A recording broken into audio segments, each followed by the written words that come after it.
researches over the last 23 years.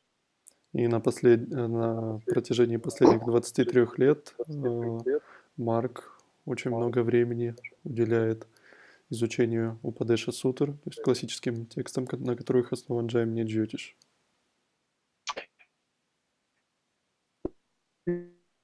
In order them better, I decided to become a student of the Jaimini Sutras themselves, learning enough Sanskrit to be able to, understand exactly what is being said in the text upon which the Jaimini system is based. И для того, чтобы действительно понять, какое знание, какая информация хранится в каждой из сутр в Упадеша-сутрах, необходимо обладать познанием санскрита, и сам несколько изучал санскрит, и в первую очередь для того, чтобы понять эти сутры. So in this upcoming course, I'm going to be both teaching the essentials of the Jaimini system, but also students will be seeing the actual sutras themselves and my original translation and commentary, at least with regards to the first section of the Jaimini Sutras. И как мы будем проводить сегодняшнее наше занятие, Марк будет комментировать сутры, то есть на экране вы будете видеть сутры, их перевод, как их перевел Марк, и также вы будете видеть его комментарий. So, we can ask ourselves the question, who was the individual that authored this text, the Jaimini Sutras? When did he live?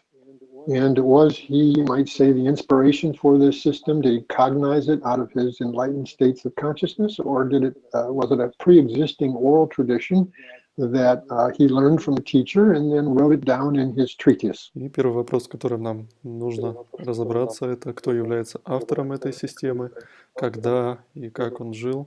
И очень интересный вопрос, является ли вот эта вот система Джаймини Джьотишем, скажем так, результатом просветления Махариши Джаймини, или эта традиция существовала и до него, и он, в свою очередь, получил ее от своих учителей. And whereas scholarly opinions on this, the truth is that really nothing is known for absolutely И certain. несмотря на то, что есть довольно-таки много обоснованных мнений по этому счету, на самом деле вряд ли мы когда-либо узнаем наверняка, и сейчас уж тем более. Now, the name Maharishi Jaimini can be found in the Indian spiritual tradition. One context in which he is found is that he's said to be one of the 4 disciples of Vedavyasa, who was chosen by him to classify the 4 Vedas, which are the main spiritual texts of India. He was said to have collected the chants and mantras that are set to music, forming what's called the Samaveda. И, как гласит легенда и история, скажем так, народная традиция Индии, Махариши Джаймини, автор этой традиции, был одним из 4 учеников Ведавьясы, который попросил его прояснить 4 веды. И считается, что Махариши Джаймини собрал и записал мантры, которые, скажем так, положено исполнять под определенную музыку в соответствии с Самаведой. And his name is also associated with a text called the Purva Mimamsa Sutras, which date from around the 3rd century BCE. This is the primary text of one of the main 6 philosophical schools of ancient India, referred to as the Shad Darshana, or 6 systems of India philosophy. И также, кроме Джьотиша, имя Махариши Джаймини также ассоциируется связано с Пурва-мимамса сутрами, которые датированы 3 веком до нашей эры. И в чем суть этих сутр?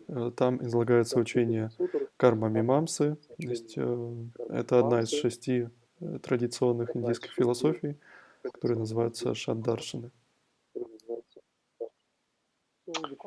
So the question is this the same Maharishi Jaimini as the one who authored the astrological treatise?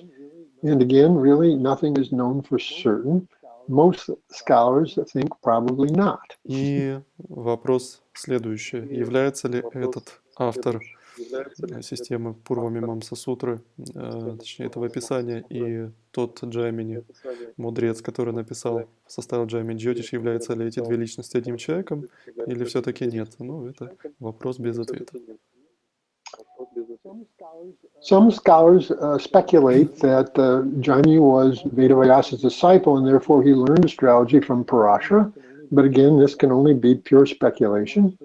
I once heard K.N. Rao wonder out loud in a class whether Parashara and Jaimini might not have been contemporaries who shared a common teacher.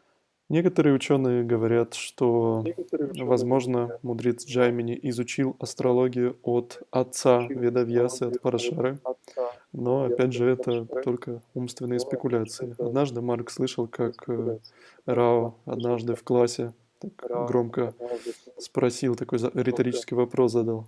А что, ну, вполне возможно, что Парашара и Джаймини не были современниками друг друга, и, скорее всего, у них не был один и тот же учитель.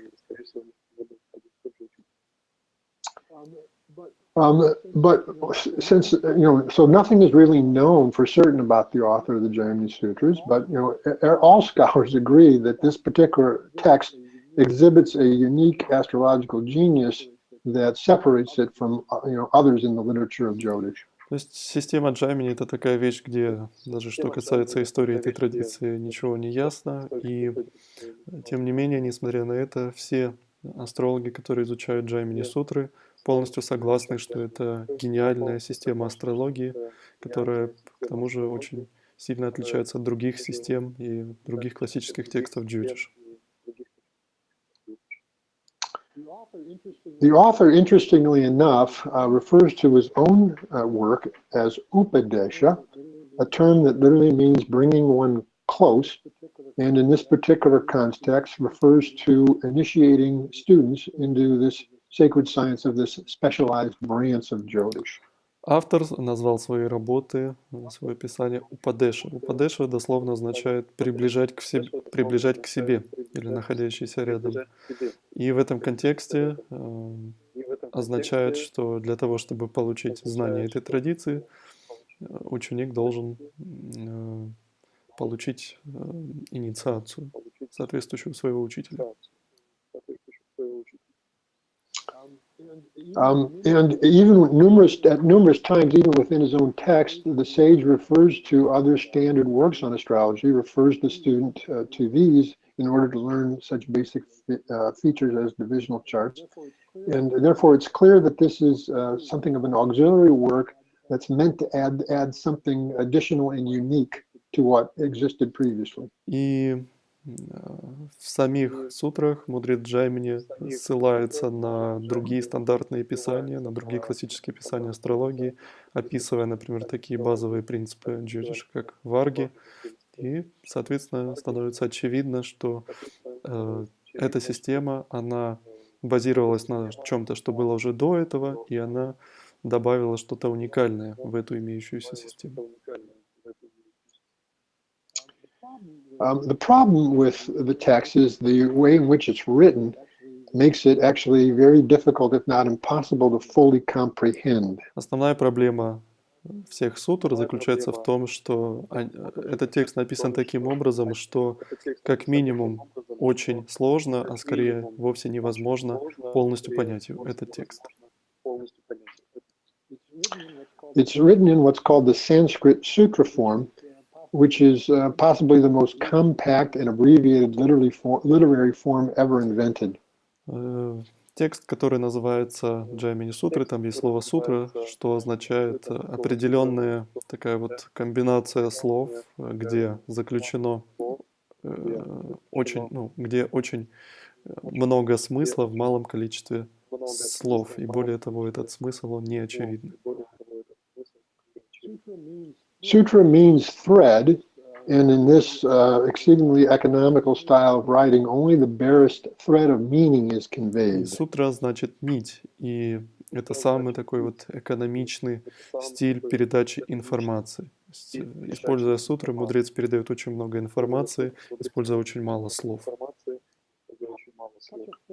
Such a form lent itself to easy memorization at a time when it was very difficult to produce books. literal books, and also may have served to protect the knowledge as Почему well. мудрец записал свое знание именно в форме сутр? Прежде всего для того, чтобы облегчить запоминание, потому что раньше всю традицию учили наизусть, не было книг, и также для того, чтобы защитить истинное знание. Now, sutras are said to have multiple levels of meaning. There is what's known as shabdartha, or the literal meaning, that is what the words literally mean themselves. And then there is the vavartha, or implied meaning, that is, what the words imply, And then there's lakshartha, or the hidden meaning in the sutra. Говорится, что сутры имеют три уровня смысла. Первый — это шабдартха, или буквальное значение. Второе значение — это бхавартха, или подразумеваемое значение. Третье — это лакшьяртха, или скрытое значение. Their very conciseness and the somewhat coded way in which the Jaimini Sutras are written make them less accessible than other Sanskrit classics written in the more expansive shloka forms, such as the Brihat-Parashara Hora Shastra. И тот факт, что это сутры, то есть зашифрованные ключи, ведет к тому, что Джаймини Джотиш довольно-таки сложно изучать и воспринимать, особенно если сравнивать с другими, более, скажем, широкими, широко объясняющими свою мысль классическими текстами, такие как Брихат-Парашара Хора Шастра, например. Even with commentary, both ancient commentary and modern commentary, the real intended meaning of many of the sutras is not at all clear, and the divergence amongst translations is at times very confusing. И даже с комментариями, даже когда учителя предоставляют свои комментарии, или и современные комментарии, и древние комментарии, все равно мнение, точнее смысл многих сутр остается не до конца понятным. Более того, разные переводчики по-разному могут переводить разные сутры, что еще больше запутывает. This has given rise to many controversies within the world of Jaimini Jyotish.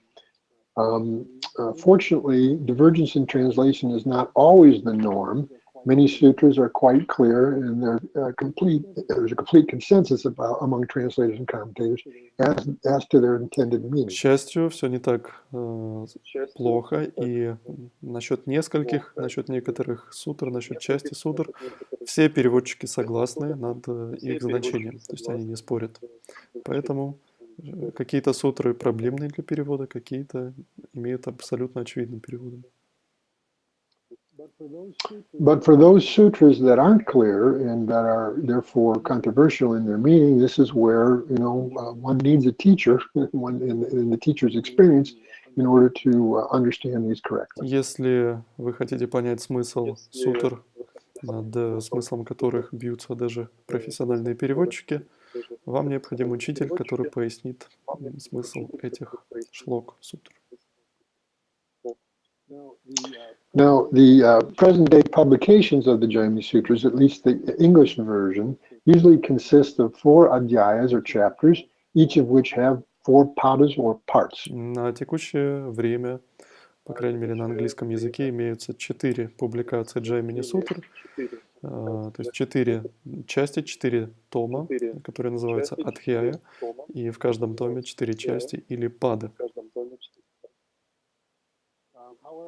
However, even this is somewhat controversial, since some scholars doubt the authenticity of the third and fourth И здесь снова chapters. еще противоречие и сложность, потому что некоторые астрологи сомневаются в подлинности 3 и 4 тома главы. And actually, much of what existed as far as the Jaimini Sutras is considered lost. There is one ancient commentary that refers to 12 chapters. И считается, что вообще по большей части традиция Джаймини утеряна, и один древний источник на самом деле гласит, что всего частей даже не 4, не 2, а 12. This course will be looking mostly at sutras in the first chapter and also the second, which are considered to be very authentic and in particular those dealing with foundational Сегодня мы principles. будем в основном говорить о сутрах из первой части, в особенности тех, которые касаются самых фундаментальных принципов системы Джаймини. So one of the things that students will receive is my translation and commentary on the first part of the first chapter, where the sage deals with all the fundamental principles needed to understand the rest of the sutras. Так, здесь приводится перевод, пословный перевод, также комментарии, которые позволят нам понять, что имеет в виду мудрец. Now, to illustrate this idea of sutras potentially having three levels of meaning, a literal meaning, an implied meaning, and then a hidden meaning, I'd like to look at this very first sutra that starts out the Так, для text. того, чтобы продемонстрировать, как могут быть запутаны эти сутры, которые имеют сразу несколько значений, давайте прочитаем самую первую шлоку. Now, you can see it starts out with the word upadesha, which its literal meaning is an instruction, a teaching, an initiation. И первая шлока начинается со слова упадеша, и упадеша означает наставление, преподавание или инициация. The implication in using this word is that the sage is telling us that now he's going to explain everything you need to know to understand and make use of this particular instruction or initiation into this system of Смысл astrology. этой сутры в целом заключается в том, что мудрец говорит: сейчас я посвящу вас в эту систему астрологии. But the hidden meaning in his use of the word upadesha is that the fact that it's composed of three different parts. The first part, the Sanskrit letter U, which is a part of the word Om, thus designating the divine, that is designating God. Но на самом деле можно разобрать первое слово в этой шлоке, упадеша, на три части. Первое, это слово состоит из трех слов. Первое «у» означает «божественное» или слог «ом». And then, within upadesha is the word pade, which literally means the feet. In this case, it's indicating the feet of the Затем Lord. следующее слово «паде», что означает «стопа», в данном случае «стопы Господа Бога» или самого Бога. And the word sa, which means with, is just indicating that this work is being presented for the general welfare of И all. «са» означает «для блага всех существ». So by using this word upadesha, the sage is employing it in two different ways. He's indicating that he's going to he's going to initiate students in the system of astrology, but that by using this first word upadesha, he's also saying, I prostrate myself at the lotus feet of the Lord and offer this work for the general welfare of all. Поэтому поверхностное значение здесь заключается в том, что мудрец Джаймини говорит: я хочу рассказать вам об этой системе, но скрытое значение здесь в том, что я простираюсь в ноги Богу и предлагаю эту работу на благо всех живых существ.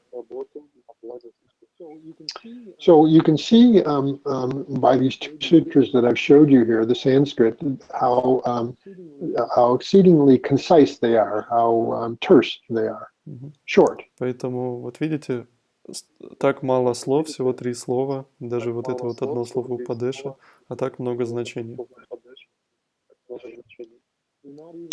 They're not even full sentences. I once heard it said that a sutra is like pouring an ocean of meaning into a teacup. Поэтому здесь можно привести такую аналогию. Да, то есть вы берете океан и наливаете его в чашечку чая, в чашечку для чая. То есть сутра — это то же самое, очень маленький размер, но бесконечное значение.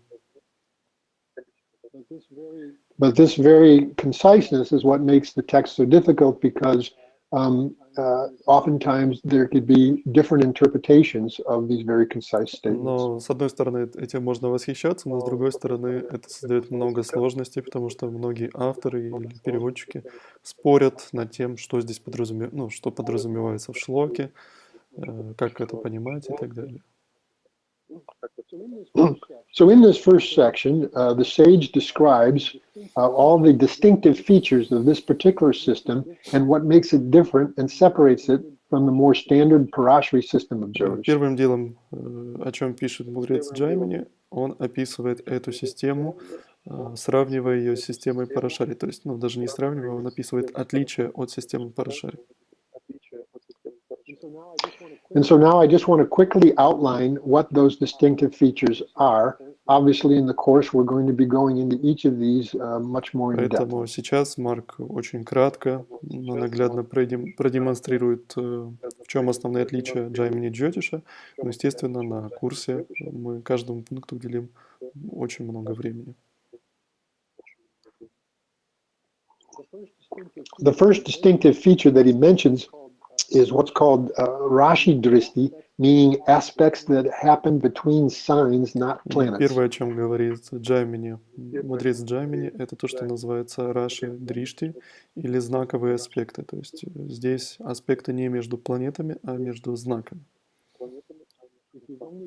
If you've only been exposed to Parashari Jyotish, you're more familiar with the idea of the planets making aspect between each other. In this system, it's the signs that aspect Если each other. вы знаете основы Парашари Джьотиша, вы 100% знаете, что аспекты создают планеты, и каждая планета имеет аспекты.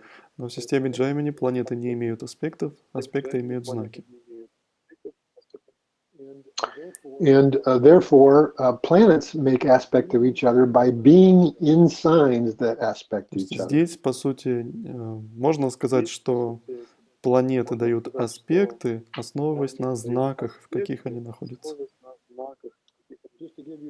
Just to give you an immediate sense of this, see the chart here of the great Indian saint Ramana Maharishi. Давайте в первую очередь сейчас, чтобы продемонстрировать это, мы посмотрим карту известного великого индийского святого Рамана Махариши. In the South Indian style chart, the easiest signs to see, or aspects between signs to see, are those that happen between what's called the dual signs, Gemini, Virgo, Sagittarius, and Pisces. Здесь легче всего ориентироваться по южноиндийскому стилю, и давайте сначала рассмотрим самую легкую часть аспектов. Это аспекты двойственных знаков. Двойственные знаки — Близнецы, Дева, Стрелец и Рыбы. So in the Jaimini system, all planets in these signs, which are on the four corners of the South Indian style chart, would all be considered to be aspecting each other, and therefore all the planets in these signs, Ketu, Moon, Rahu, Sun, Saturn, would all be considered to be aspecting each other in the Jaimini В system. южноиндийском стиле карты двойственные знаки занимают угловые позиции, углы, и они аспектируют друг друга. Двойственные знаки аспектируют друг друга. Соответственно, и планеты в двойственных домах аспектируют друг друга. В данном случае Сатурн, Луна, Раху, Кету и Солнце аспектируют друг друга. These are not difficult to learn. They just take a little getting used to if you're used to seeing aspects between planets. Это несложно, но требует привыкания определенного. The other distinctive feature of Jaimini is a very unique concept to it that doesn't really exist in the Parashari system. It's referred to as Argala. Также другая очень интересная концепция системы Джаймини, которой нет в Парашаре, это Аргала. This is another way that the sage tells us that planets can influence a sign and each other. Это еще один способ, которым планеты и знаки или планеты в знаках могут взаимодействовать друг с другом.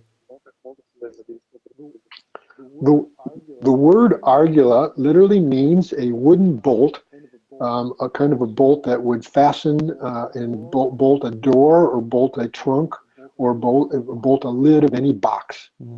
Can you explain this in a more easy way? Yes. So Argala means a bolt. Okay. And you can bolt a door closed. You can fasten it, right? or you can have some sort of box that has a lid and the bolt fastens the box. Окей. То есть аргала... Do you understand? Аргала в целом это означает затвор. Затвор, как вот может быть затвор у двери или на двери. Now, typically, say, for example, in the text Parashara Hora, this is translated to mean planetary intervention. И по сути, как можно перевести это понятие на более простой язык, это, скажем, когда препятствие со стороны другой планеты, можно так сказать. The basic idea is that any sign, and therefore any planets in that sign, who receive Argala, that in some way that supports all the significations and effects that that particular house or planet can give. It, you might say, bolts them down, ensures and makes their results more definite. Точнее, можно сказать, даже не препятствует, а наоборот способствует. Поэтому Аргала — это такая концепция, когда одна планета помогает другой планете проявить свои результаты сильно и ярко. Again, this concept is not difficult to understand. You just have to get used to it. There are three positions from any position in a chart where planets in those positions will form Argala. Есть определенные места, от которых на какой-то конкретный знак создается Аргала. So take, for example, if a chart was a Sagittarius Lagna, as you see here, any planets in the fourth house from there, Pisces, would be said to form this Argala to the Lagna Sagittarius. То есть вот мы возьмем, например, Лагну, Стрелец, и мы увидим, что на карте у нас помечены знаки, откуда формируется Аргала. Первый — это Рыбы, 10-й дом от Стрельца. But if there are simultaneously planets in the 10th house from there, then that Argala could get negated, it could get obstructed. Простите, 4-й дом от Стрельца. Но если в то же время у нас вместе с планетой в 4-м доме находится еще и планета в 10-м доме, создается препятствие этой Аргале. So the first Argala is the 4th house from any house, but then the obstruction would come from the 10th house from there. Поэтому Аргалу в нашем первом случае создает любая планета, которая находится в 4-м доме такого-то знака или планеты, а препятствует этой Аргале планета, которая находится в 10-м знаке от этого, от Лагны в данном случае. The second Argala would come from the second, where planets would be falling in the second house from any point, and its obstruction would be coming from the 12th house from there. Just as you see. Вторая Аргала у нас находится и создается во 2-м доме, а препятствие второй Аргале создается в 12-м доме. The third Argala would come from planets falling in the 11th house from Sagittarius in this example, but would get obstructed by planets that were in the 3rd house from there. И третья Аргала создается планетой в 11-м доме, и ей препятствует планета в 3-м доме. But in this sutra here, after giving these Argalas and their obstructions, the sage tells us that if the obstructing planets are either fewer in number or weaker, then the Argala would still give some effect. И далее в сутре мудрец говорит, что если планет, которые создают препятствия Аргале, либо они слабее, либо их меньше, то Аргала все равно будет иметь свое действие.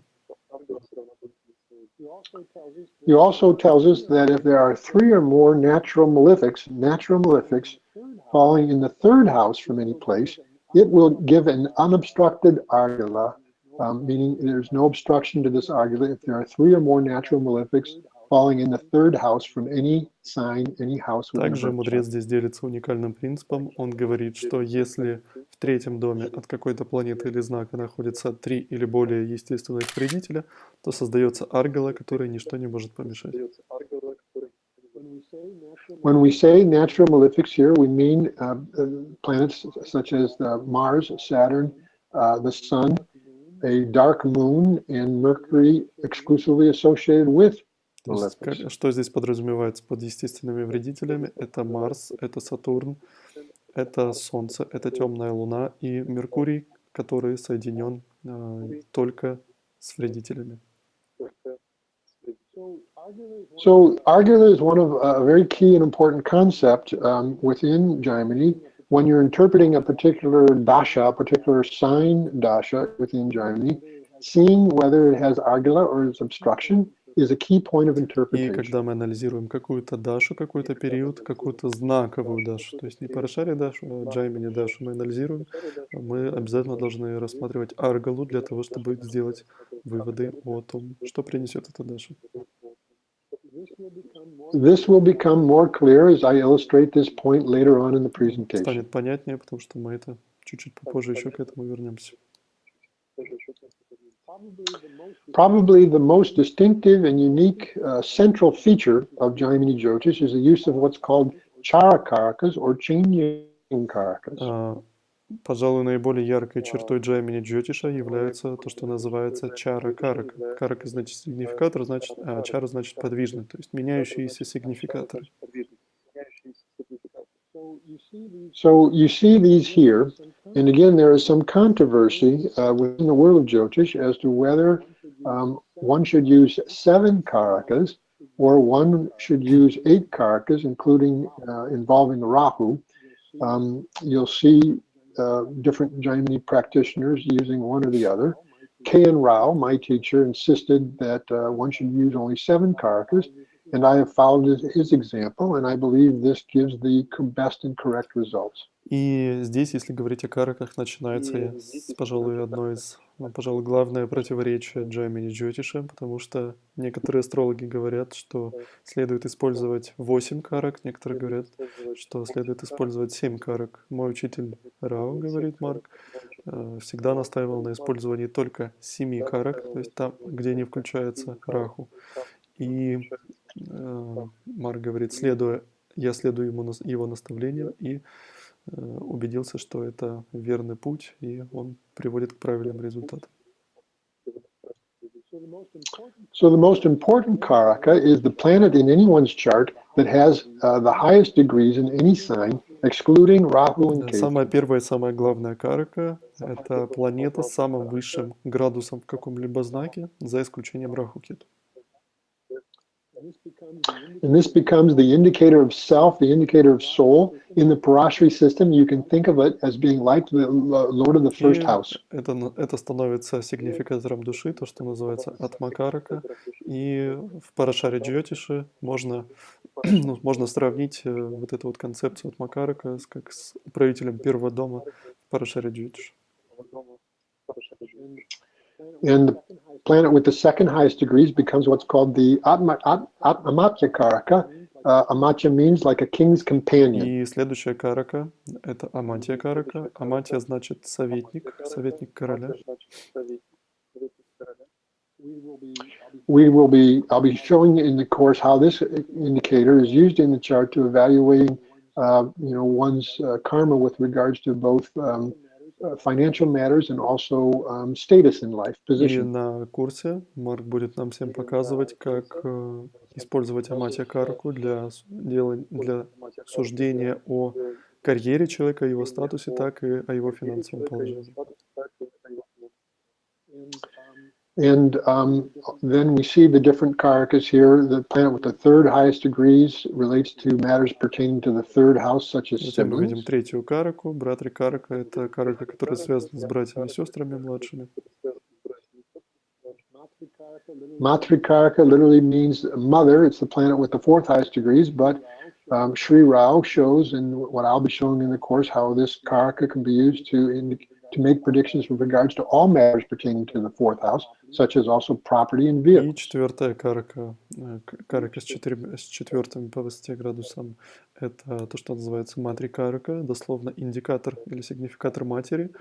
Помимо дословного значения, Рао и сейчас на курсе Марк будут нам показывать, что матри-караку можно использовать не только для предсказаний, что касается матери, но также, что касается любых значений четвертого дома, таких как недвижимость, собственность и транспорт. Putra Karaka, or the planet with the fifth highest degree, literally means indicator of son, but besides being able to use to make predictions about children, It can be utilized to make predictions about all matters related to the fifth house. Therefore, also it pertains to education. Следующая карака, пятая карака, это путра. Следующая карака, которая пятая по величине градусов, это путра карака. Путра означает сын, соответственно, всех детей. И, используя путра караку, мы можем предсказывать детей, но также и все, что касается других дел пятого дома, например, образования.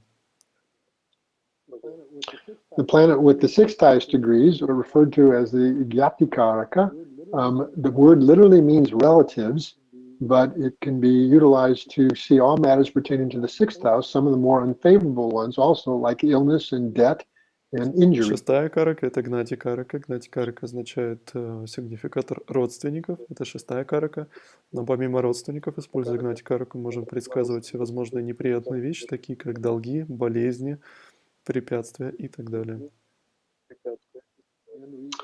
And the last one, the planet with the seventh highest degrees, like unto the seventh house and the seventh lord, is Dharakaraka, which means wife or spouse. And I'll be demonstrating how this karaka can be used to time marriage or when a significant relationship comes into a person's И life. последняя карака – это дара карака. Дара означает супруга или жена. И, используя дара караку, мы можем предсказывать, когда в жизни человека начинаются отношения, либо происходит свадьба, брак. Now I want to give the audience an immediate sense of how these karakas are actually used to make predictions. And И сейчас мы хотим так очень быструю демонстрацию сделать, как можно делать, как делаются предсказания в Джаймини Джотише, используя караки. You see before you a chart of a woman friend of mine, someone who I've made many successful predictions to over the last 18 years or so. Перед вами карта женщины, близкого друга, близкой подруги Марка. Это женщина, которой на протяжении 18 лет, более чем Марк делает успешные, сделал много успешных предсказаний. So in her chart, you will see that her Mars at 1 degree 19 of Scorpio is the planet with the fewest degrees. So in this chart, it becomes her Dharakaraka, or indicator of Так, в этой spouse. карте посмотрите на Марс, градусы Марса 1 градус 19 минут, соответственно, это дара карака в этой карте. So one additional piece of information that I need to provide you with in order to understand what I'm about to say is that in the Jaimini system, the dashas or the timing is done with signs, not Итак, planets. еще раз, очень важно, в Джаймини Джотише нету даш, нету периодов, которые связаны с планетами. Все даши системы Джаймини связаны со знаками, то есть это знаковые даши. In which case, instead of running, say, the dasha of the planet Jupiter, you'd be running the dasha of some sign, say, for example, Scorpio. Поэтому вместо того, что мы привыкли, например, что вот идет по Вимшотари Даша, например, период Юпитера или так далее. Здесь мы скажем, что идет период Стрельца или идет период Скорпиона и так далее. So there's going to be 12 dashas, one for each sign, for everyone in this dasha system. Поэтому каждый знак имеет свою дашу, соответственно, 12 периодов. Now, one of the things I like and appreciate about the Jaimini system is sometimes predictions or events can come out in this system in a very, very simple, straightforward way. Марк говорит, что очень мне иногда нравится касаемо Джаймини системы, что порой, так это то, что порой здесь предсказания делать иногда довольно-таки легко, потому что указания на что-то могут быть очень четкими и ясными. And this is what I'm about to show and demonstrate. So when this woman was running her Scorpio period, this period was in her late teenage years, early 20s, and since it contained her Dharakaraka Mars, one thing that happened during that time, towards the end of this period, is that she became engaged to be married. И у этой женщины в молодости, примерно в начале, где-то 19-21 год у нее начался период Марса, точнее период Скорпиона, простите, который содержит Марс, а Марс в этой карте, насколько вы помните, является Даракаракой.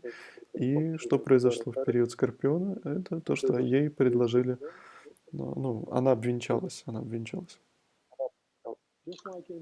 Just like in the Parashari system, where you're always running the major period of some planet and then also a sub-period, the Jaimini system is similar, period of some sign and then the sub-period of some sign as well. И мы знаем, что в Парашаре, Джьотише, мы можем сказать, что идет такой-то период и такой-то подпериод. В системе Джаймини то же самое, только здесь период знака и подпериод тоже какого-то знака. So when she was running the major period of Scorpio containing her Darakaraka Mars and the sub-period of Cancer, which contains her Darakaraka Mars in the spousal chart, in the marriage chart, this period and sub-period she became engaged to be married. И, как мы сказали, она обвенчалась в главный период Скорпиона, в котором находится ее Даракарака Марс, а подпериод был Рак, и в Навамше, карта, которая связана с супружеством, в том числе, Марс, ее Даракарака, находится в Раке. But she didn't actually marry, she broke off the engagement. Ну, что-то не заладилось. In order to focus on her career. Что-то случилось нехорошее, и она отказалась, она оборвала помолвку для того, чтобы сосредоточиться на своей карьере. And shortly thereafter she moved into her Sagittarius И period. вскоре после этого начался ее главный период Стрельца. Now this table shows that her moon is the planet with the second highest degrees. It becomes what's called her В этой табличке Amatyakaraka. было написано, что Луна, это планета со вторым по величине градусом, становится, соответственно, ее Аматья-каракой. Now, when you're running the period of some sign containing your Amatyakaraka, it can be a time when you can rise up in your career, rise up professionally, become a more significant И person. при прочих равных условиях можем сказать, что когда у человека начинается период, в котором стоит Аматья-карака, это период, когда человек может испытать карьерный рост и возвышение статуса. That will be particularly so if this Amatyakaraka is configured in what's called Jaimini Raja Yogas and has some source of strength. И также, конечно же, как и в Парашаре Джьотише, здесь такой же принцип. Особенно верно это будет, если эта Аматья-карака вовлечена в Джаймини Раджа-йоги и имеет источники силы. Which it does because it is in the same sign, both in the birth chart and the Vamsha, that's called Vargotama. It makes the planet strong. You'll see that it's in Sagittarius in both the birth chart И and здесь in the Луна Vamsha. имеет силу, потому что Луна попадает в тот же знак в Навамше, что и в карте Раши. В Стрелец это то, что называется Варготтама, и это то, что усиливает планету. And it does configured in these things called Jaimini Raja Yogas. And now apply the principle of И Argala. здесь у нас Луна, Аматья-карака участвует в нескольких Джаймини Раджа-йогах, но давайте применим здесь принцип Аргала. Now, when applying the principle of Argala, I do not use Rahu and Ketu. They do not count in counting Argala according to my Ниман understanding. говорит, в соответствии с моим личным пониманием, когда мы говорим об Аргала, мы не должны учитывать Раху Кету. So the fourth house from Sagittarius contains two planets, Saturn, who's also Vargotama, so very strong, and Venus, who's in its exaltation sign, very strong. И в четвертом доме от Стрельца, от Луны также, у нас находится Сатурн и Венера. Сатурн у нас Варготама, Венера экзальтирована, соответственно, они сильны. The obstructing house, which would be Virgo, the 10th house from there, has just one planet, and it's not as strong as the planets who are forming Argala. Therefore, it does not obstruct completely. The Argala gives its effects, which is a И здесь у нас мы видим в доме, который препятствует четвертой Аргале, находится Юпитер в 10-м доме. Но Юпитер здесь, он не настолько силен, насколько планета в 4-м доме, и вообще он один, а там две грахи. Соответственно, он не сможет помешать этой Аргале. The second house from there has Mercury, but the obstructing place, the 12th house from there, Scorpio, has Mars, stronger in its own sign, So no argala is formed by Mercury falling in the second house from Во втором доме, Sagittarius. который тоже формирует аргалу, у нас находится Меркурий, а в препятствующем этой аргале доме в 12-м находится Марс, и Марс здесь сильнее, чем Меркурий, поэтому аргала здесь не формируется. But on the basis of the fact that she had a Vargotama AMK moon in Sagittarius, configured in Jaimini Raja Yogas, and getting a beneficial argala, I had predicted that she would rise up to good heights in the Sagittarius period, which is what И happened. на основании того, что Луна, ее Аматья Карака здесь Варготама и участвует в хороших Джаймини Раджа йогах, потому что здесь есть хорошая аргала из 4-го дома, Марк предсказал, что в этот период ее карьера будет очень успешна, она испытает рост, и это и произошло. A particular good subperiod was the Pisces subperiod within Sagittarius, from where, using that as a lagna, the Amatya Karaka moon would fall in the 10th house from there. This period and subperiod would prove to be especially good, which is what I Что predicted. касается подпериодов, то подпериод рыб, откуда Аматья Карака Варготама попадает в 10-й дом, этот период был особенно успешный, и Марк тоже успешно это предсказал. This is the Jaimini style of interpretation and timing of Это такой events. вот краткий ликбез, краткая демонстрация по тому, как делаются предсказания в Джаймини системе.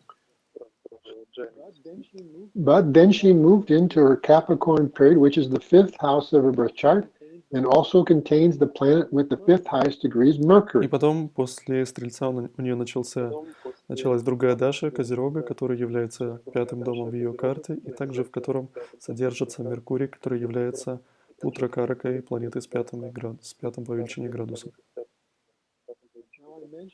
Now, I mentioned back when she was 19 years old, she got engaged in a major period of Mars containing her Darakaraka and the sub-period of Cancer containing her Darakaraka in Navamsha. И до этого мы упоминали, что в 19 лет она обвенчалась, потому что у нее шел главный период Скорпиона, в котором стоит Даракарака, и под период Рака в Навамше в Раке стоит тоже Даракарака. When she was running the reverse, meaning she was running her Capricorn period, from where in Navamsha, Darakaraka Mars falls in the 7th house and the sub-period of Scorpio, where her Darakaraka is, she then did marry. I had И predicted it. затем еще одно успешное предсказание Марка, когда у нее начался период Козерога, в Навамше от которого стоит Даракарака в 7-м доме, и под период начался Скорпиона, в котором в карте Раши стоит Даракарака Марс тоже, она, наконец, вышла замуж. You can see how very simple and straightforward such an interpretation is. It's not involving a lot of different analysis. You're just taking in a few То есть, как factors. видите, в данном нашем случае конкретно мы здесь не используем много разных техник, мы просто берем простой принцип и применяем его. But Capricorn is her 5th house containing the planet with the 5th highest degree, so I told her that she would have children during this И period. в Козероге у нее стоит Меркурий, который является Путра Каракой, и Марк предсказал, что в этот период у нее будут дети. And she У had нее two родились children. двое деток.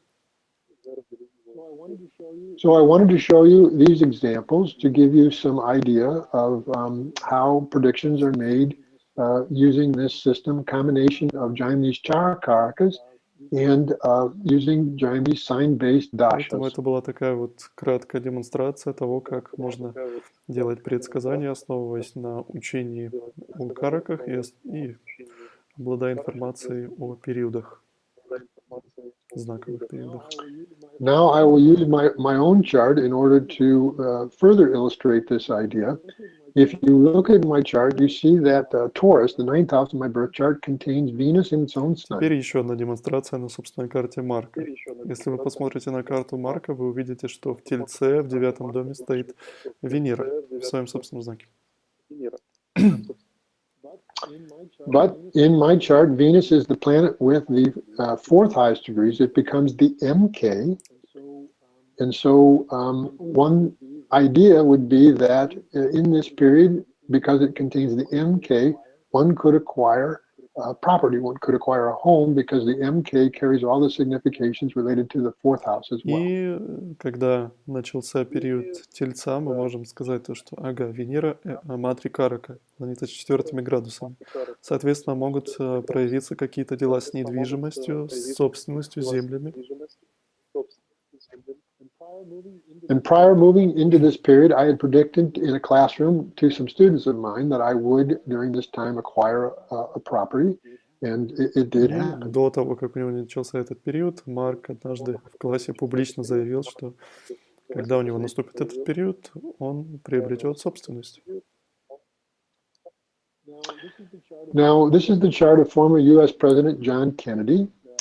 And I'm using his chart to illustrate this idea of what we're going to learn about in terms of what's called Jaimini Raja Yogas, which are different from the Raja Yogas in the Parashara system. Марк обрел собственность. Теперь мы проиллюстрируем принцип Джаймини Раджа Йог на карте одного из президентов США, Джона Кеннеди. What we're going to learn is that when the planet with the highest degrees, which for him is Mercury, and the planet with the second highest degrees, which is for him Mars, when these combine together, they can give a very good Raja Yoga.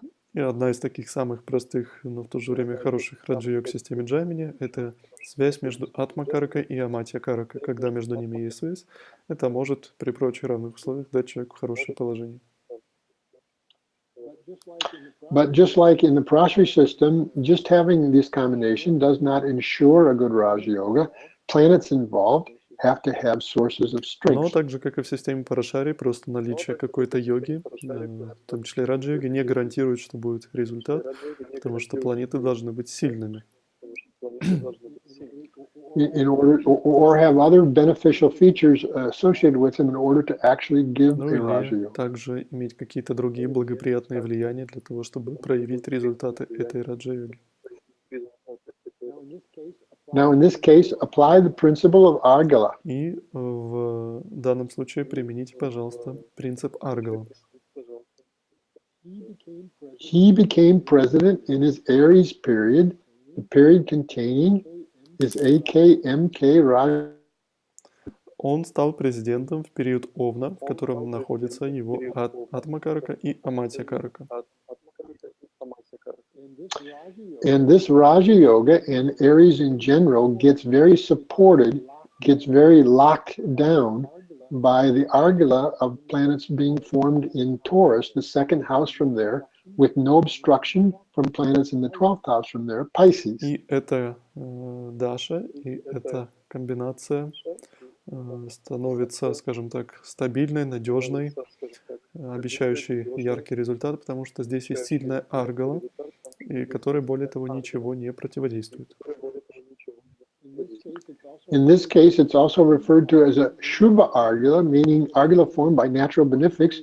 One here we have Jupiter, and then we also have Venus in its own sign. So it's a particularly good Shubha Более того, это не Argala. просто аргала, это то, что называется Шубха Аргала, аргала, сформированная бенефиками, потому что здесь у нас во втором доме находится Венера и Юпитер в Тельце. It's an unobstructed Это Argala. аргала без препятствий. And this really helped boost up the quality of that Aries can give with its Raja Yoga, and it was in that Aries period that he became the И president. эта мощная аргала очень помогает этой раджа-йоге, и, соответственно, в период, который содержит эту раджа-йогу, он стал президентом. Now, I told you earlier that Argala is also formed when planets fall in the 10th house from there, without there being in the 4th house from there, without there being planets in the 10th house from there to И obstruct. также мы здесь видим планету в 4-м доме, которая создает аргалу, и в 10-м доме снова ей никто не препятствует. So the 4th house from Aries is Cancer. It has the one planet, Saturn, and the 10th house from there is Capricorn. It has no planets. So there is unobstructed Argala being formed by Saturn, even though it's a natural malefic here. This is also a favorable thing in terms of solidifying the results that the Aries Mahadasha could Поэтому bring. здесь мы видим в 4-м доме Сатурн, в 10-м доме в Козероге у нас никого нету, в 10-м доме от Овна, соответственно. Поэтому, несмотря даже на то, что Сатурн здесь неблагоприятная планета, все равно это очень благоприятный фактор, то, что он создает аргалу, и это помогает этой йоге. Now, I didn't mention this previously, but there's also an argala that's formed when planets fall in the fifth house from some point without obstruction from the ninth house from that point. So in this case, from Aries, he has the moon in the fifth house from there. Rahu and Ketu are not counted when counting argala.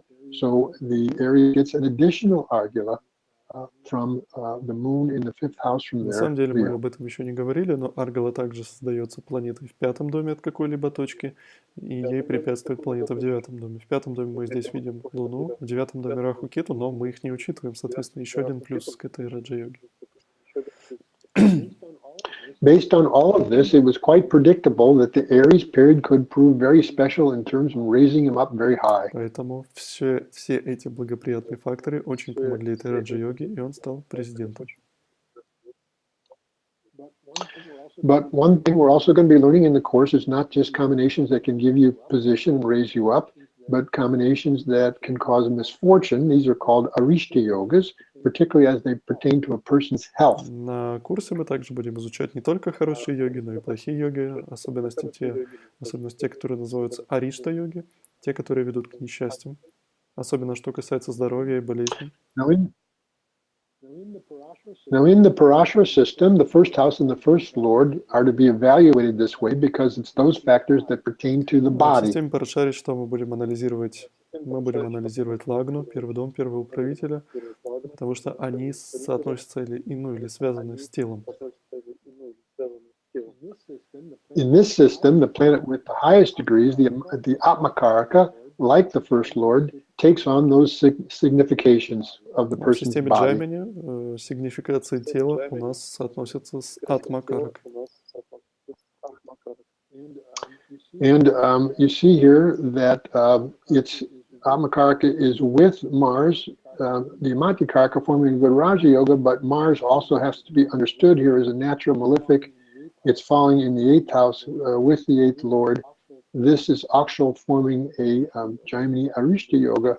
And besides becoming president in the Aries period, he was also killed. He was also assassinated in that same period as a result of this Arishta И Yoga. мы можем проиллюстрировать принцип Аришта-йоги снова на этой карте, потому что здесь у нас Атмакарака Меркурий связан с вредителем Марсом, который в одно время является Аматия Каракой, но в то же время вредитель. Более того, между ними очень маленькое расстояние, меньше 2 градусов. Поэтому эта комбинация также попадает в 8-й дом от Лагны. Соответственно, это Джаймини Аришта йога, и в этот период, в период Овна, он не только стал президентом, но его также и застрелили. Another U.S. president that had fairly severe health problems was a man by the name of Franklin Roosevelt. He, at the age 37, contracted the polio virus that left him paralyzed from the waist down. И еще один пример мы можем показать на карте еще одного президента США, который испытывал невероятные сложности со здоровьем. Это Франклин Рузвельт. We see that his Atmakaraka, like John F. Kennedy's, it falls in the eighth house. It's with a natural malefic who's debilitated. And if we understood Jaimini sign aspects, we'd see that it gets an aspect from the GK Mercury, which is like the sixth lord of illness. И здесь мы видим Атмакараку Юпитер снова в 8-м доме, снова с вредителем. И более того, он в дебилитации Сатурн. И если вы знаете Джаймини аспекты, вы увидите, что эта комбинация также получает аспект Гнати Караки Меркурия.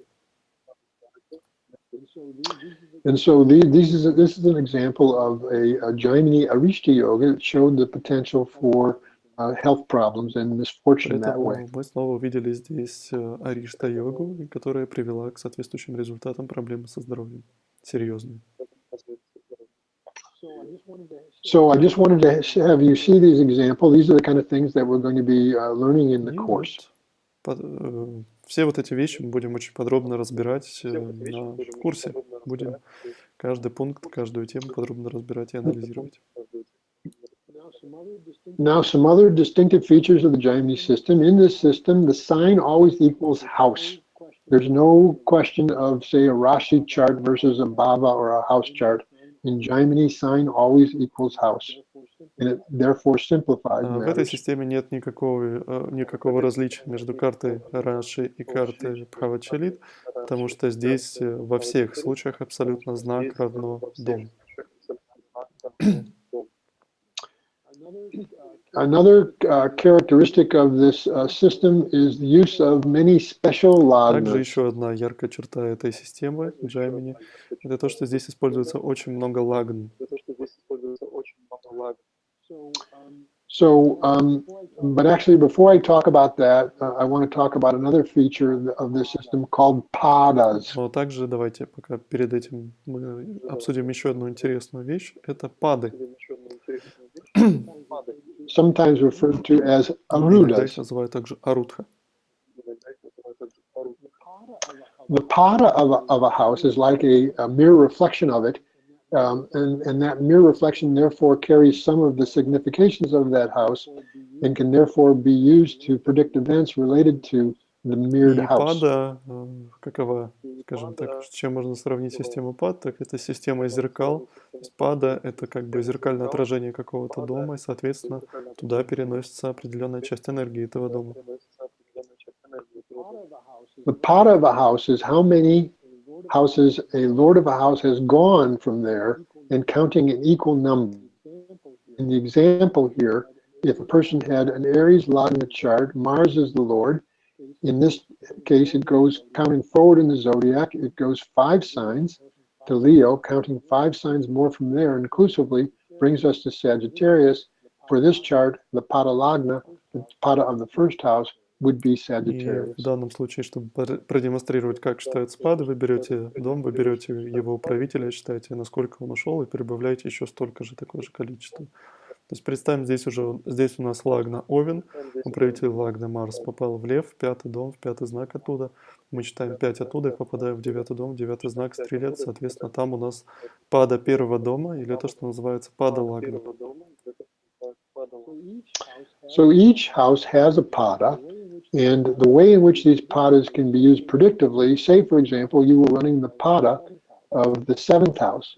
Well, this could be a time when one could marry. Or if you ran the pada of the 5th house, this could be a time when one could have children. Если, Or if you ran the pada of the 10th house, this could be a pada that could be significant career-wise. Поэтому каждый дом имеет паду с 1 до 12, они имеют свои уникальные названия, и пада в целом используется, концепция использования пады очень проста.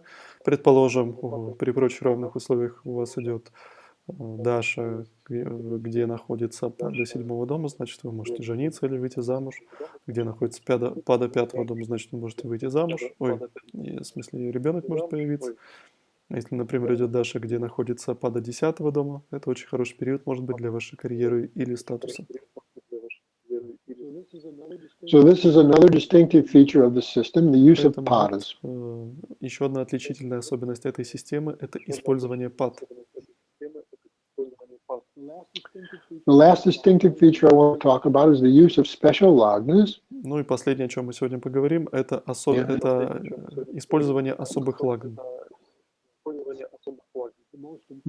The most important one of these is something called the Karakamsha Lagna, which is derived by seeing the position of the planet with the highest degrees, the Atmakaraka, in the Vamsha, and using that sign as a Lagna, both in the birth chart and in the Vamsha. Самое главное лагна в Джаймини системе – это то, что называется Каракамша Лагна. Каракамша Лагна считается следующим образом. Мы берем Атмакараку, мы берем ее положение в Навамше, мы берем знак, который она занимает в Навамше, переносим его в Раши, и это и будет Каракамша Лагна и в Раши, и в Навамше. For example, in the chart of the great Indian saint Yogananda Paramahansa, Venus at 24 degrees of Scorpio degrees. You can see here it falls in the Navamsha of Aquarius. Therefore, Aquarius becomes his Karakam Так, вот Shalagna. этот вот пример вот здесь у нас с карты величайшего святого Йогананда Парамахамсы. Его Атмакарак — это Венера, потому что у нее самый большой градус 24 градуса 43 минуты Скорпиона. Мы смотрим, куда она попала в Навамши. В Навамши она попала в Водолей. Соответственно, Водолей становится Каракам Шалагна, и в Навамши, и в Раши. This lagna is employed extensively in the Jaimini system. In the Jaimini Sutras, the largest chapter that we have is devoted to the effects of planets from the Karakamsha lagna. Many interesting combinations are И given. вообще все, что связано с Каракам Шалагной, это очень важная тема такая вот в системе Джаймини. Мудрец Джаймини посвятил главу целую в своем писании, и более того, это самая большая глава среди всех других. Это эффекты, результаты планет от Каракам Шалагны. In the course, we're going to be looking at many of those combinations that the sage gives that produce particular effects, seeing planets from the В Karakam курсе мы Shalagna. снова будем рассматривать результаты различных планет от Каракам Шалагны. The lagna that's also used is called the Upapada lagna, which is actually the pada of the 12th house, and is used in particularly to see some potentials related to marriage and to the spouse, and therefore is a very important Jaimini technique to consider when assessing these values in a chart. Также еще одной лагна — это Упапада лагна, потому что это, Упапада лагна — это пада 12-го дома, и дом берется за лагну этот. Это дом показывает, вообще Упапада с ее состояния показывает все, что связано с семейной жизнью, все, что связано с супругом, все, что связано с женитьбой, с браком и так далее.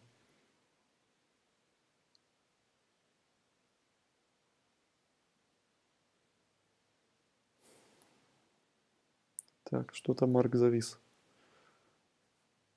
У всех Марк завис?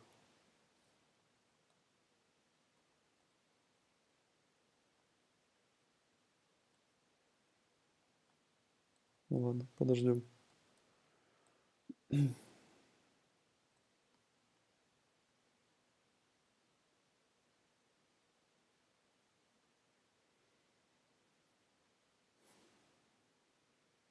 Марк предупреждал, что если его выкинет из вебинара, что иногда случается, нам нужно будет его подождать, и вы можете в это время задавать свои вопросы.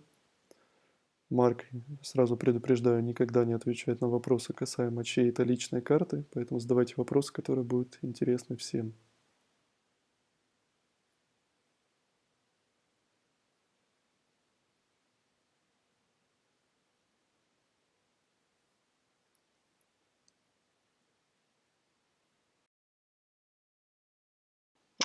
Итак, что мы сейчас будем делать? Марк немножко расскажет нам о курсе, потом он ответит на несколько вопросов, и все, и потом конец.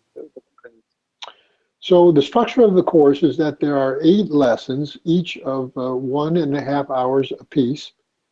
These will all take place at the same time that we're doing this webinar, meaning it's going to take place on Thursdays at what would be 8 p.m. Moscow time. Курс состоит из 9 занятий. Nine lectures, is it? 8. 8, окей. 8 лекций. 8 лекций, и каждая лекция будет проходить раз в неделю по четвергам в 8 часов вечера по московскому времени. Besides the classroom experience, each lesson will have a major handout that will be in Russian and will have all the main learning points associated with that lesson.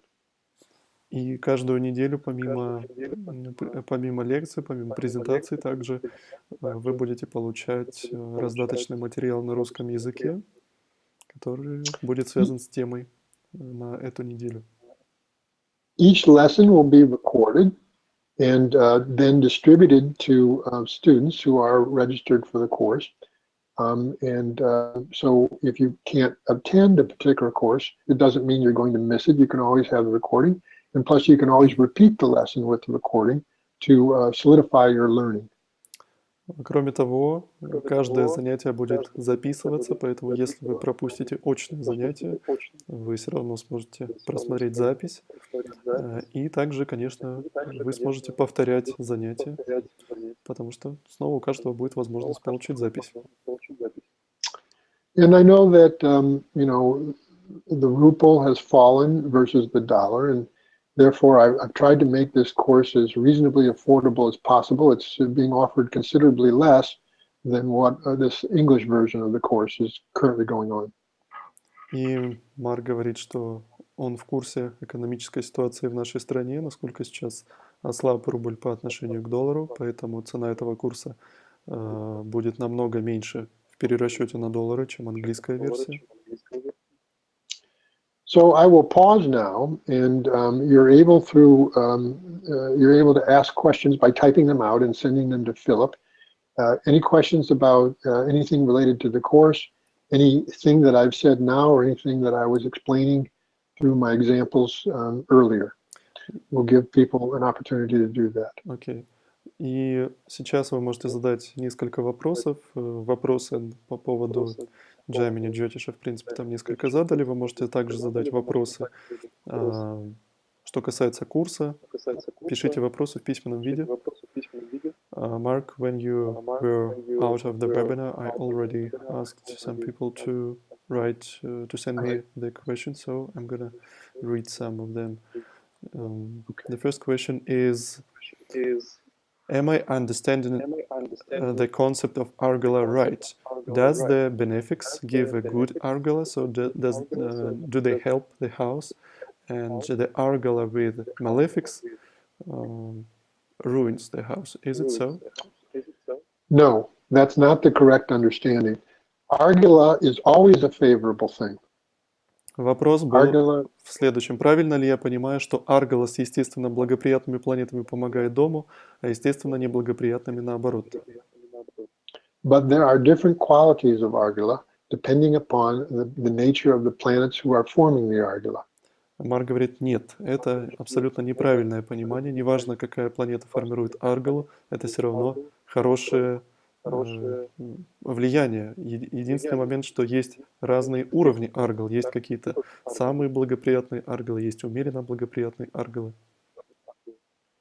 We'll see that we're going to learn to categorize argalas according to superior argalas, above average, and ordinary argalas based on. То есть на практике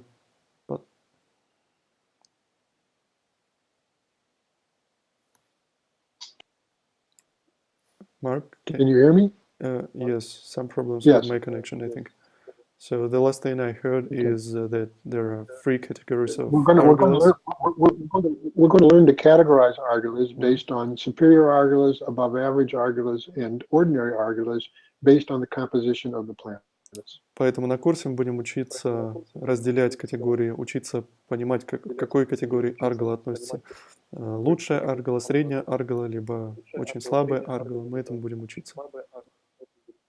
But for our understanding now, we should realize that argala is a favorable point, regardless of the quality of the planets forming it. Поэтому независимо от того, какие планеты формируют аргалу, все равно аргала — это благоприятный фактор в любом случае. Next question.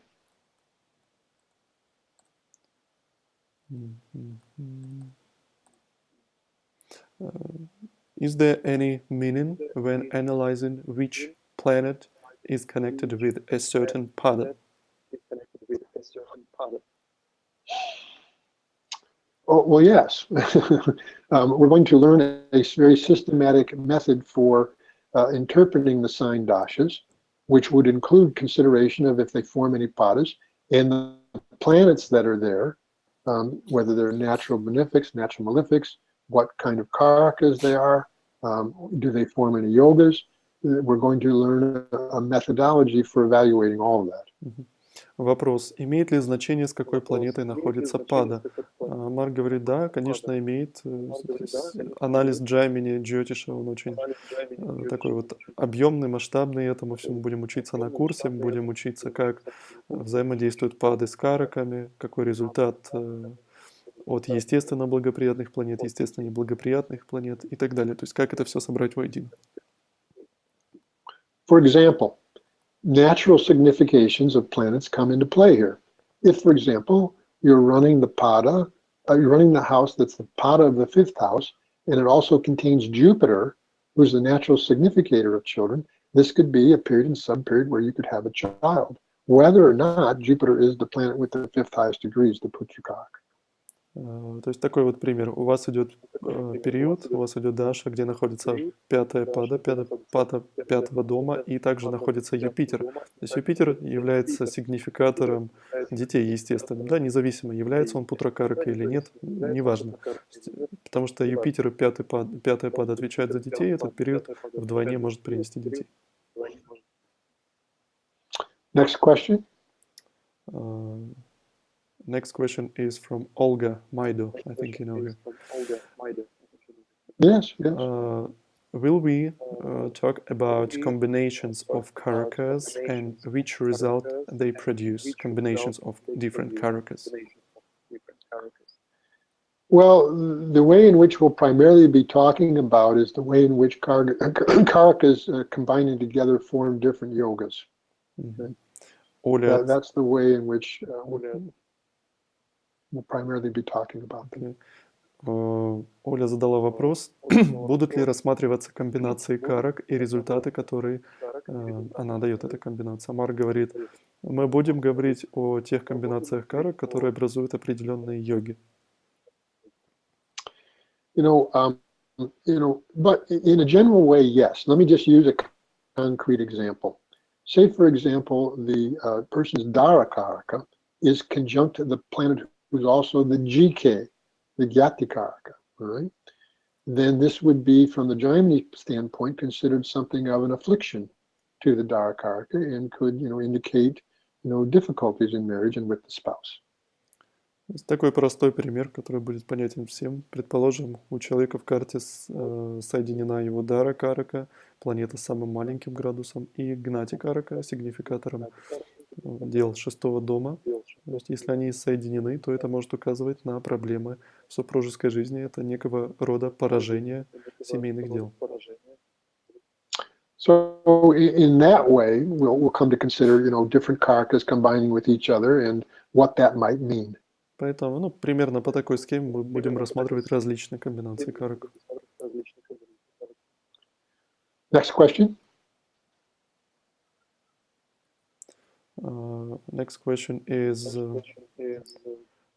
I think that woman attended the Moscow Jaimini seminar in 2015, and she's asking that she's saying that she really liked that course in Moscow, and she's asking, will it be the same course as in Moscow last time? Well, there'll be some elements of it that are the same. Remember, the title of this course is The Essentials, but this course will be going into those elements in a much deeper way, in a much more extensive way than what I was able to do in Moscow, just simply because of the amount of time we're going to be spending on this. Марина задала вопрос. Марк, нам очень понравился ваш курс по Джаймини в Москве в 2015 году. Это тот же курс, что вы собираетесь дать сейчас. Марк говорит, что какие-то элементы, какие-то вещи, безусловно, будут повторяться, потому что не забывайте, что курс называется «Основы Джаймини». Но, с другой стороны, из-за того, что у нас будет намного больше времени в этот раз, мы сможем углубиться в многие темы, и многие вещи будут для вас новыми по сравнению с тем, что был курс в Москве. But yes, some of the course content is going to be would be more of a review for her than new material. Но вы также должны понимать, что некоторые вещи для вас будут больше повторением, чем узнаванием чего-то нового. Down the road, I am going to be teaching a more advanced Jaimini program, where building on these essentials, but I'm not sure exactly when. Probably sometime in. Yeah, and the next question is about that advanced Jaimini course. Somebody is asking, are you going to present it someday? Not someday, but after the beginning course.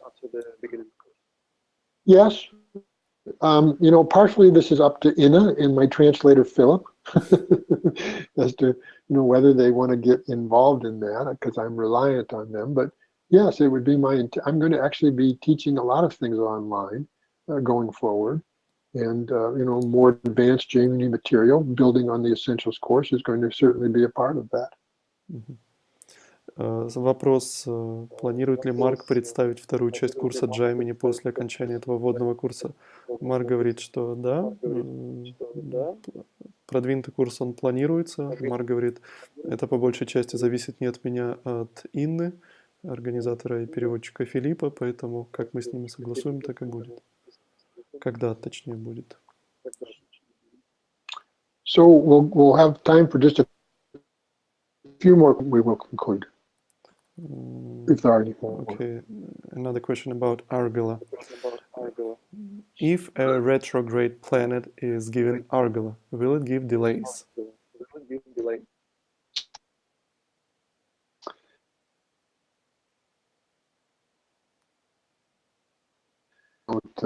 Jaimini doesn't give us any information about retrograde planets forming Argala versus other planets, and so I would not leap to a conclusion like that, no. Вопрос, Аргала, созданная ретроградной планетой, будет давать задержки или нет? Марк говорит, что мудрец Джаймини не дает какой-либо информации об аргалах, которые дают ретроградные планеты, и чем они отличаются от обычных аргал. Поэтому Марк говорит, что я не могу детально как-то ответить на этот вопрос. Он считает, что они не отличаются, и они не дают задержки.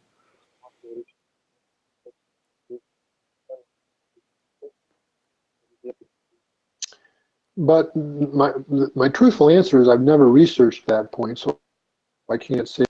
I just don't know. Еще один ответ – это то, что Марк не проводил исследования этой темы, поэтому он не может с уверенностью дать четкий ответ. The last question is from Julia. When will you come to Russia? Oh, wonderful. When someone wants to sponsor me there, and this courses, then if that's the case, then I'm more than happy to come back and teach to Russia. In Russia, I had a wonderful time teaching in Russian. I would love to see her again. Следующий вопрос от Юли. Когда Марк приедет в Россию? Марк говорит, что он бы с радостью приехал в Россию. Ему очень нравится в России, ему очень нравятся русские и российские студенты. Он говорит, но по сути это зависит от организаторов. Когда кто-то из организаторов предложит это, когда это кто-то проспонсирует, тогда об этом можно будет говорить. So I think we will conclude now. I want to thank everyone for their participation, and I hope to be seeing some of you in the course coming up ahead. It will start in a week from now. And if you are interested, please contact Inna. And I want to thank you, Philip, for your assistance here in translation, and to Inna again for advertising this event. And I want to wish all my Russian students well here, and maybe be seeing you. And so with that, I think we can say namaste and conclude the webinar. And then, Philip, you're going to have the recording, right? Yeah, I will put it on YouTube and give private links to everybody who need. Okay. So if you translate that last part for me. Итак, на этом мы заканчиваем. Марк выражает всем благодарность, особенно Ине, которая является организатором этого события. Также Марк говорит, что если вам нравится курс, если вы захотите на него написаться, напишите Ине, пожалуйста, по этому поводу. Она вышлет вам информацию. С теми, кто запишется на курс, с теми мы прощаемся до следующего четверга, потому что на следующей неделе уже начинается курс. Ну и Марк всем говорит намасте. Намасте.